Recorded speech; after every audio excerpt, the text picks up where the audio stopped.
नमस्ते सम्पूर्ण मित्रहरू। आज म केही छोटो उदाहरण लिएर उपस्थित छु।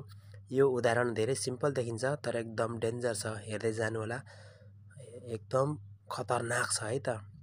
मैले प्लेटमा अब भुजा लिइसकेको छु र यो भुजालाई अब म एउटा सानो स्पोन चम्ची लिन्छु। अब यो चम्चीले सानो छ है चम्ची, तर पनि चम्चीले कसरी काम गर्दैछ हेर्नुहोस् है त। चम्ची सानो छ तर एकदम डेन्जर तरिकाले काम गरिरहेछ यो चम्चीले। देख्नुभयो, फाइनली सिद्धिसकेको छ। तपाईहरुले देखिसक्नुभयो एउटा फुल प्लेटमा रहेको चिजलाई, वस्तुलाई एउटा सानो चम्चाले कसरी सबै आउट गर्यो भनेर। अब तपाईहरु सोच्न सक्नुहुन्छ, कुनै पनि कम्पनीमा, कुनै पनि अफिसमा, कुनै पनि ठाउँमा एउटा सानो चम्चा मान्छेले, चम्चागिरी गर्ने मान्छेले कसरी खाली गर्दो रहेछ, कसरी पुरा अन्तिम खतम गर्दो रहेछ। तपाईहरुले देखिसक्नुभयो।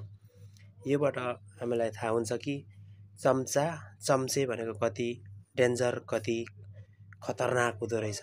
हेर्नुहोस्, हेर्दाखेरि सानो छ, सानो भए पनि पुरै खतम गर्दो रहेछ। त्यसकारणले कुनै पनि कम्पनी, कुनै पनि अफिस, कुनै पनि काम, त्यस्तो ठाउँमा चम्चाहरू छन् भने, चम्चीहरू छन् भने काम गर्नलाई धेरै गाह्रो हुन्छ। त्यसकारणले तपाईहरुले एकदम सतर्क भएर काम गर्नुहोला। जुनै ठाउँमा पनि काम गर्नुहुन्छ, त्यस्तो चम्चाहरू छन् भने तपाईहरु एकदम होशियारपूर्वक काम गर्नुहोला।